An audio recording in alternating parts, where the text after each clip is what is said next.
now they live in the countryside. It could be 1,000 years ago. This whole place just feels sketchy and unsafe. Living in a yurt with a television with 40 channels. And then to go for a skate trip, that sounded really insane. I saw people pass out in the street, you know, like a lot of men would be drunk, pass out in the streets. You feel like in the worst ghetto. You drive 20 kilometers and you think you're in paradise. Like, I think this is the most beautiful place I've ever been in my life. I call it Absurdistan.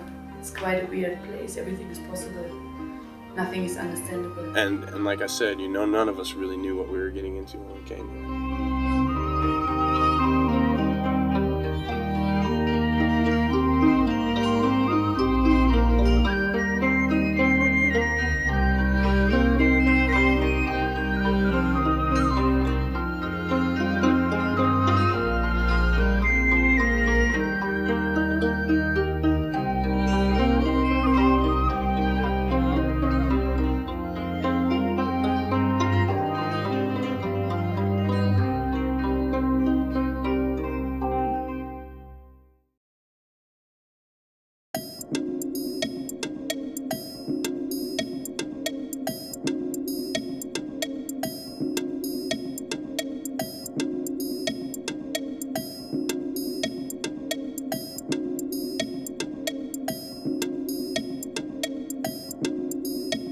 The ignition of the trip was when we saw the photos of Johannes Hempel, a German skateboarder who discovered a skatepark in Ulaanbaatar. We wanted to go there and fix the skate park and make it skateable again, and give free boards to the kids out there and support the skate scene a little bit.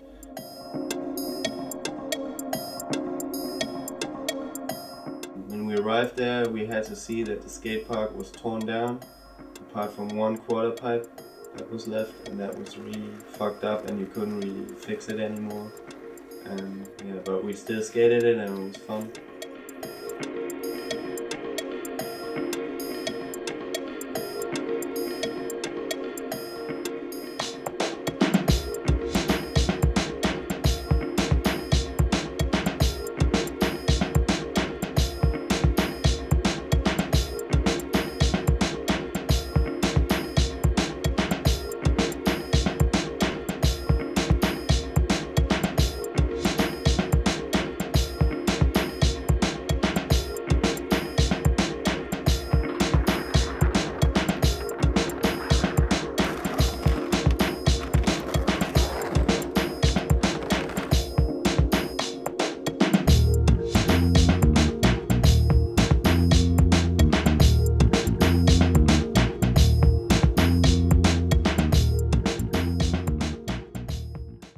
I thought when I got on the plane that I was going to be riding dirt when I got here, which is pretty much what happened when I got here, but I more or less chose to ride dirt. It's almost as if someone has dropped a bomb on the city and left it in like a puzzle piece, like skateboard park. You know, like you find these incredible banks or these incredible like wall rides and ditches and stuff, but they're all not skatable, but we still skated.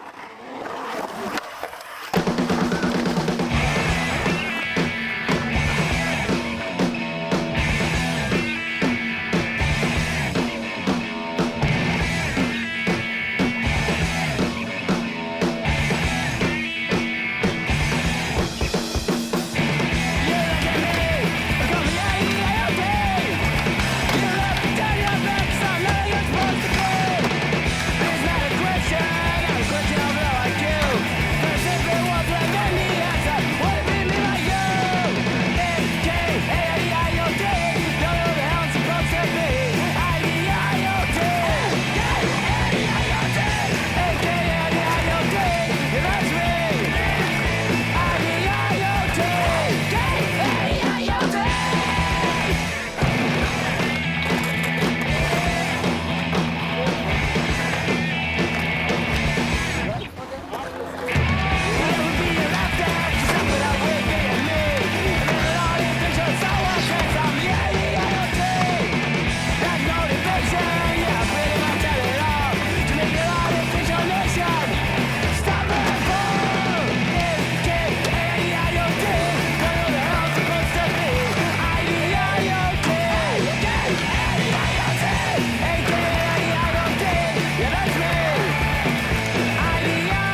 the run-up's bad, the landing's bad. We skated a bank that just stopped. It went from bank to dirt, and we still skated it.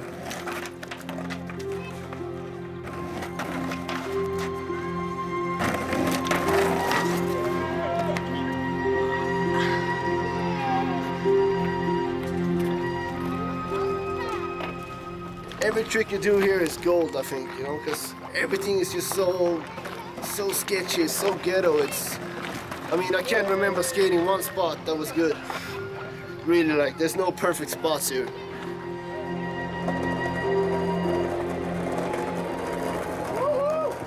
Here in Mongolia, the apartment we stayed at are actually like a nice neighborhood, and it's actually quite okay neighborhood for Mongolia, but we experience it as being like really like a hard ghetto or something, like a bad ghetto.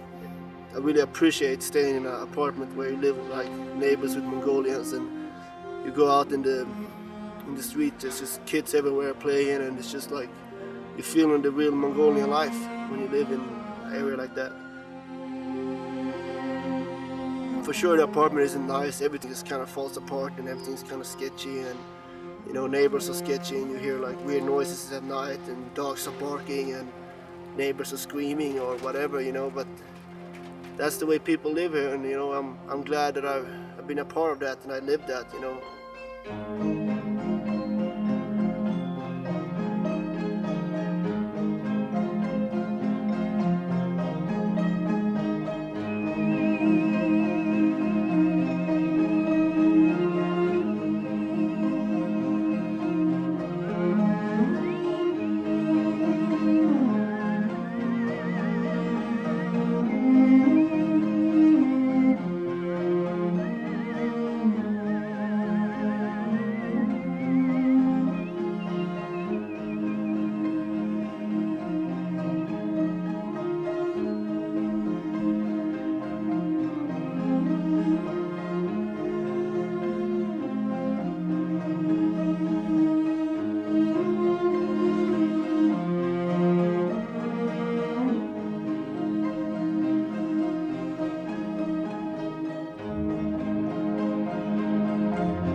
What's really lovely about this place that you can see all these gears and other things just popping up. Like, I find a good place here.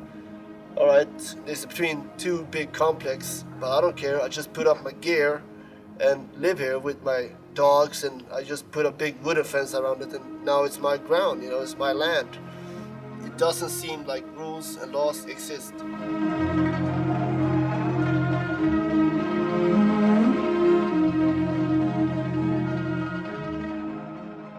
We also hooked up with this local. We used to skateboard a lot, and he told us that the scene was kind of very small, like not a lot of people were skating. But 2 or 3 years ago, when he was also still skateboarding a lot here, he told us it was bigger than now.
Nadam Festival is the biggest happening in Mongolia, and it's happening every year in July.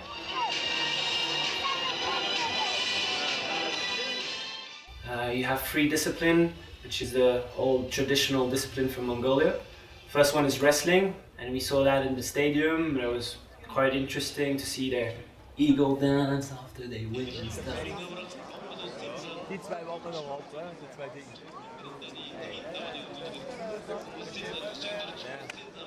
Second one is archery, and the third one is horse riding. We attended these three events in the weekend of Nadam with the whole crew, and it was quite interesting for us.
Kids, they want to skate, they always try to take your board and just try to skate, taking crazy slam and just, okay.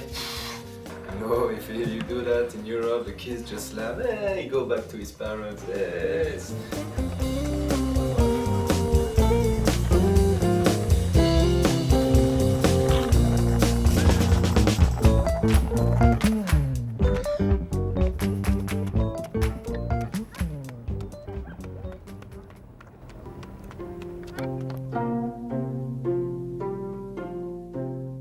The full pipe, when we found them, they were so dirty. They were full of oil. It wasn't skatable, so because we were pretty motivated, and we started cleaning it, and it was just really terrible. And it was such a small full pipe. It wasn't really possible to do much turns and stuff. Pontus and Ugo, they liked it, so they did skate it a bit more than the others, and then we had this whole family that were living in front of the full pipe, living in their gear, and they were looking at us, watching us skate, and they never saw skating, I guess, in their whole life, and they really didn't understand what we were doing, but they were curious and friendly, actually, so we shot pictures with them and gave them Polaroids. I think we're gonna be the only skaters ever in those full pipe. That's almost a certainty.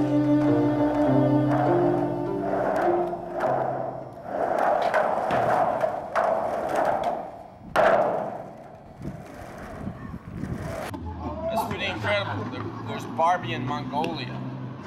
A 6-foot blonde white chick with giant breasts and no vagina in Mongolia. I got her.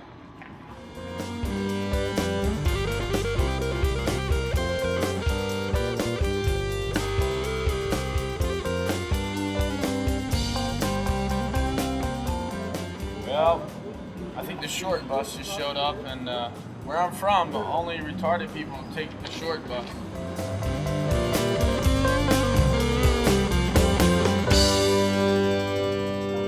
Last weekend, we went to Carhartt, which is 300 kilometers west of Ulaanbaatar. It's the center of Mongolia, and it's the countryside.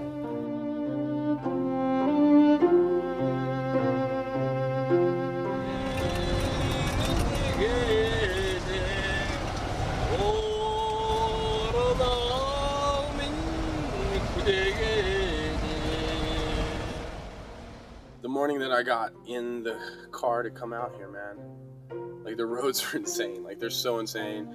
I've been skating for like 3 weeks. My back is just destroyed. My knees are destroyed. I've been sick. We've all had like the worst diarrhea, like just insanity. Everybody's body has just been ruined.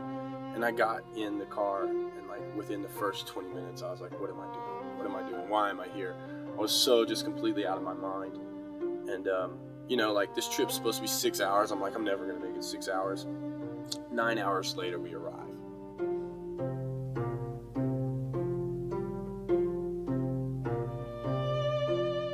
This yurt, or what they call here, ger, it's a traditional Mongolian house. These are nomadic people, and these houses are made to basically collapse quite easily and be moved around depending on where the animals are at, where the food's at, or the weather. And this camp that we're in is like quite nice in the valley. There's a river. It's just a beautiful place to be.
Karakorum, the ancient capital of Mongolia, which plays a very important role in Mongolia still, but there's nothing to see except the monastery.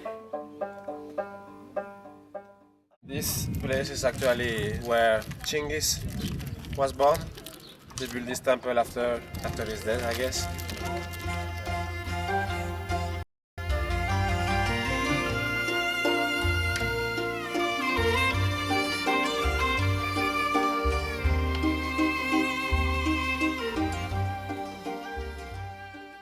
Monastery Erdenetsu means the monastery of the 100 treasures.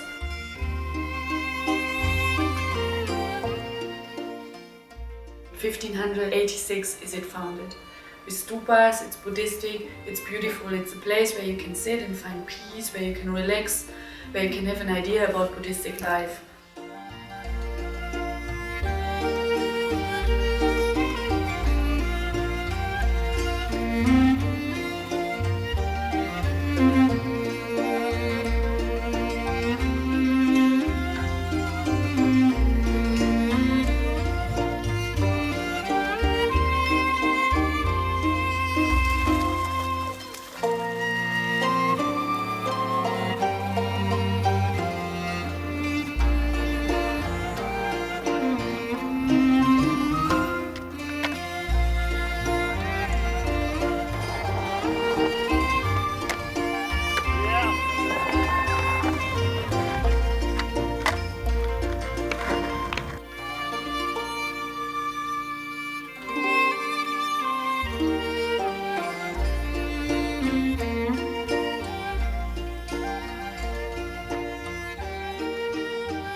We had the expedition, you know.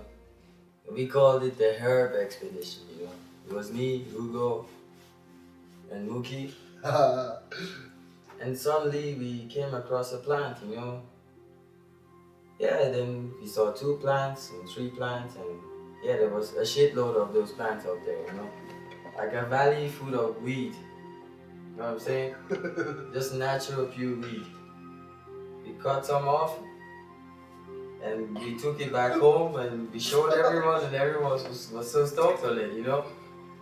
like started a big fire in our gear, you know, on the heater. We rolled that stuff, we dried it, and we smoked it for 2 days. And we left some and dried that naturally. And like the last joint we smoked on our way back to the city, back to Ulaanbaatar. Yeah, that shit hit, man. It was good.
We went to the cinema to skate this ledge, and the security guard kicked us out.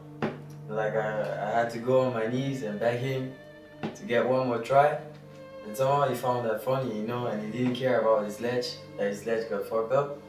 He just wanted to see me on my knees begging him, and then he'd be like, okay, you have one more try. And I'll beg again, and he'd say, okay, it's good, but it's the last one. And anytime he saw me on my knees, he was like, yeah, he loved it, man.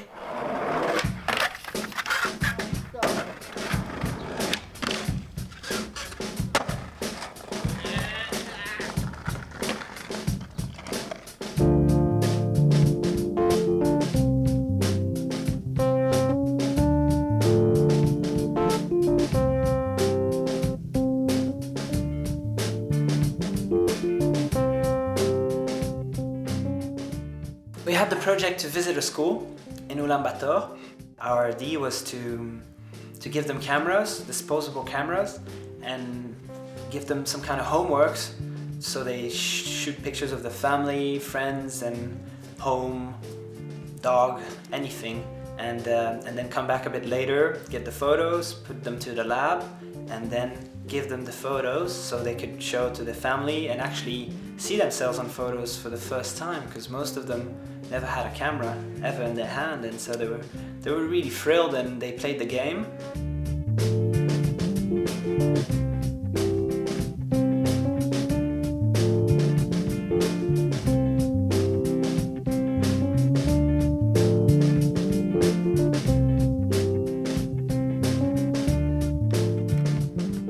We had our skateboards with us, so the kids were interested in what it was and they wanted to try them out. So there was a little path in the school and we made them skate, and they were actually really good, just standing by themselves and doing the downhill, sitting on the boards, having fun.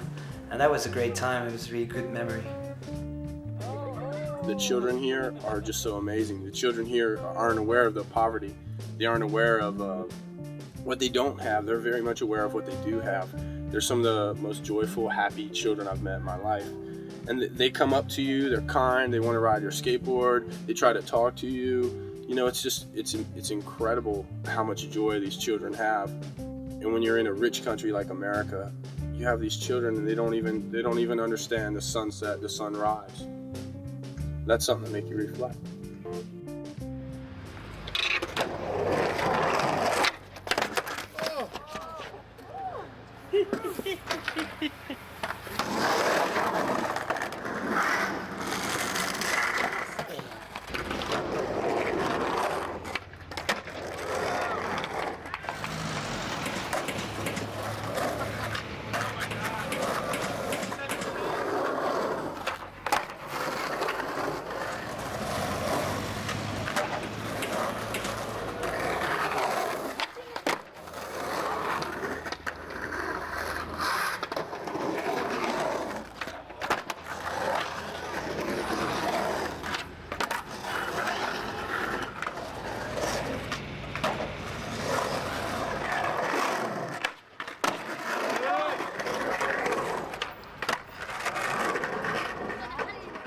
Are we on the air?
So we had the idea to show skateboarding, and a part of that was like to do a demo at the main plaza here in Ulaanbaatar.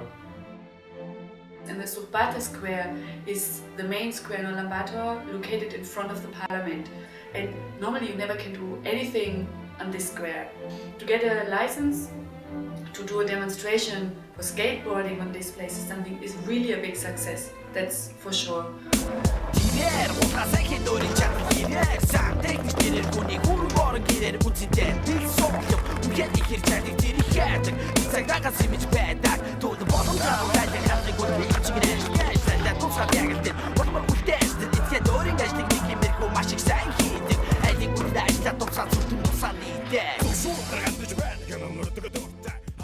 We've done some interviews for like the local newspapers and like television stations, and that was good fun too, like explaining a little bit more why we were here and what our background was.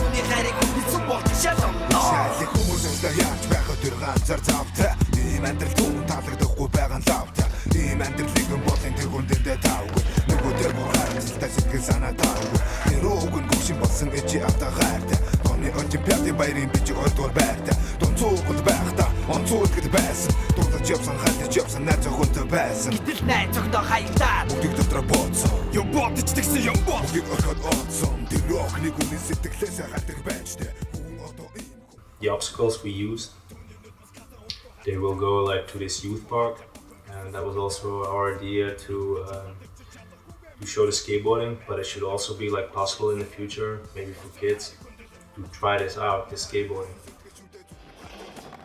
You come and you say, okay, we have 20 skateboards, and you give it to children to do something in their free time. You bring ramps, you make a park where they can hang out, where they can do something else than getting wasted on the street, than being drunk when they are 13.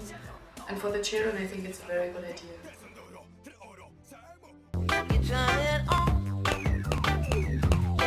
Скейт буюу дугуйтай жишүүрээр гулгах нь надад маш их таалагддаг. Бус спортын төрлүүд нь ямар нэгэн дүрм захирагддаг, харин скейт дүрм гэж байхгүй чөлөөтэй спорт учраас сонирхож эхэлсэн юм аа.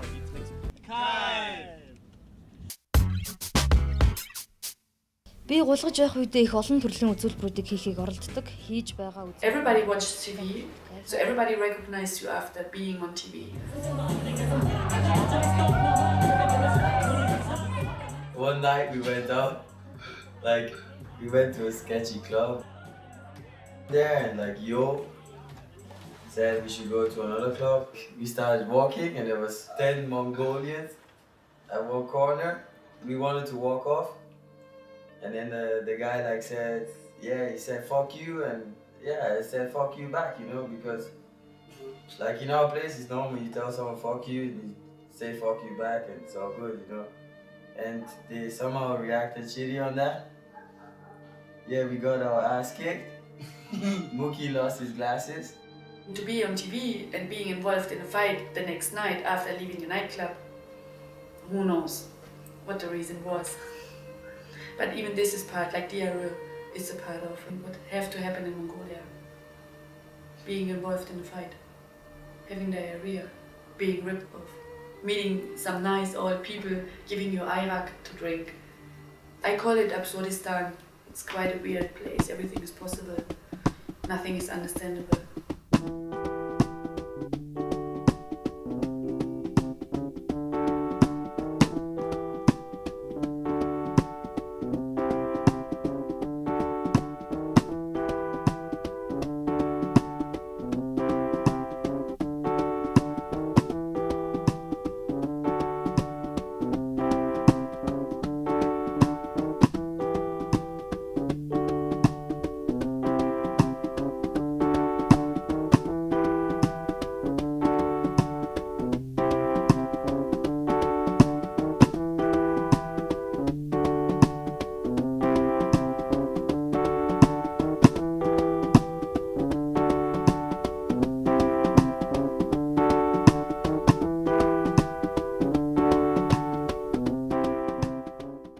All the little small problems you have at home are like nothing compared to things you have to deal with here. And it's just really, I mean, it's a really good experience for people from the Western world to come here and really get like a reality check that you know, like there's places out there that it's really hard to live and it's rough out there, you know.